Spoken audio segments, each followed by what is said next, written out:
भाई, ये पुराना कूलर कितने का दोगे? देख तो कबाड़ जैसा रहा है, पर लोहे का मजबूत लग रहा है। अरे साहब जी, ये तो बस यहाँ पड़ा है। अगर आपको पसंद है तो बस 500 रुपए दे दीजिए और ले जाइए। 500 रुपए? राशन तो ले ही लिया है, अभी भी काफी पैसे बचे हैं। इस तपती गर्मी में क्यों ना एक कूलर खरीद लूं, राधा भी खुश हो जाएगी। ठीक है भाई, ये लो 500 रुपए। अब ये कूलर मेरा हुआ। राजू ने भारी मेहनत करके उस भारी लोहे के कूलर को अपने कंधों पर उठाया और पसीने में लथपथ होकर अपने घर की ओर चल दिया। उसे अंदाजा भी नहीं था कि वो घर कबाड़ नहीं, अपनी किस्मत लेकर जा रहा है। ओ जी, ये क्या आफत उठा लाए। घर में खाने को दाने नहीं है और आप ये सड़ा गला कबाड़ ढोकर ला रहे हैं। कहाँ से आए इसके पैसे? अरे राधा, शांत हो जाओ।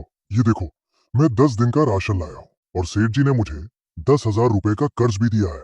अब हमारे पास बहुत पैसे हैं। 10,000 रुपए का कर्ज और उस पर ये कूड़ा?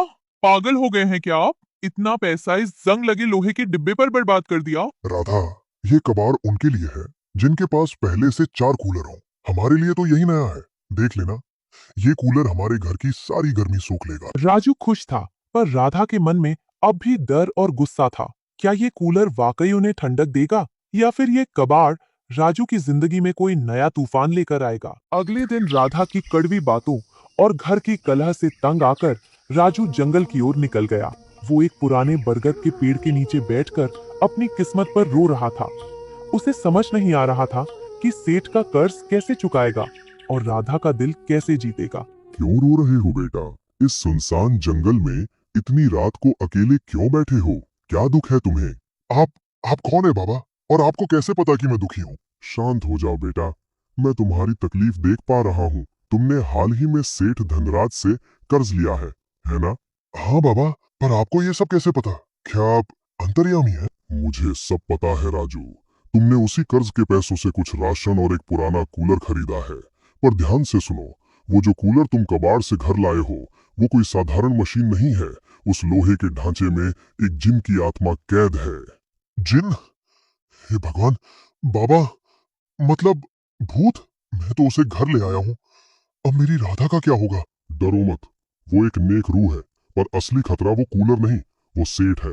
उसने धोखे से कोरे कागज पर तुम्हारा अंगूठा इसलिए लगवाया है ताकि 1 महीने बाद वो तुम्हारा घर हड़प सके। वो एक लालची इंसान है। क्या? तो बाबा, अब मैं क्या करूं? मैं तो बुरी तरह फंस गया हूँ। मेरे पास इतना धन भी नहीं है कि 1 माह के भीतर कर्ज चुका पाऊं। बेटा, मैं सिर्फ राह दिखा सकता हूँ, करना तुम्हें ही है। बस घर जाओ, कूलर चालू करो और उससे कहो, हे कूलर की आत्मा प्रकट हो। वो जिन तुम्हारी मदद करेगा, वो तुम्हें गरीब से राजा बना देगा। सच में बाबा, वो मेरी सारी इच्छा पूरी करेगा? हाँ, परंतु उसकी एक शर्त होगी जो तुम्हें पूरी करनी होगी। जाओ राजू, अपना भाग्य आजमाओ।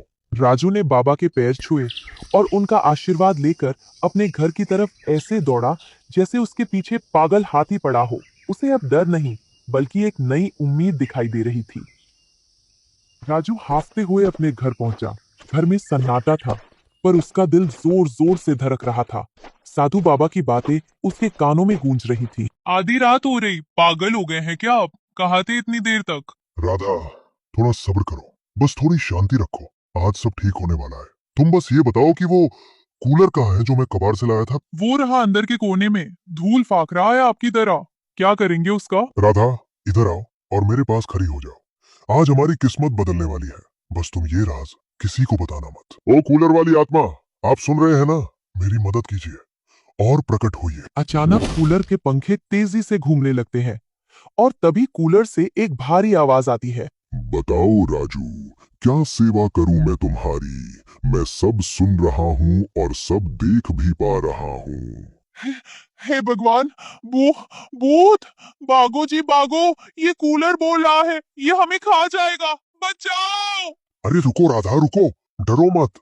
ये कोई भूत नहीं है, ये जादुई कूलर है। देखो, ये बोल रहा है, तभी तो जादुई है। सच में ये हमारी इच्छा पूरी करेगा? पर जी, अगर ये कोई राक्षस हुआ तो? मुझे डर लग रहा है। अरे टेंशन मत लो, अगर ये राक्षस हुआ तो मैं इससे कहूंगा कि मुझे अपना भोजन बना ले, पर मेरी पत्नी को छोड़ दे। अब खुश? तब तो ठीक है, चलिए फिर से इसके पास चलते हैं। ओ कूलर वाली आत्मा, आप सुन रहे हैं ना?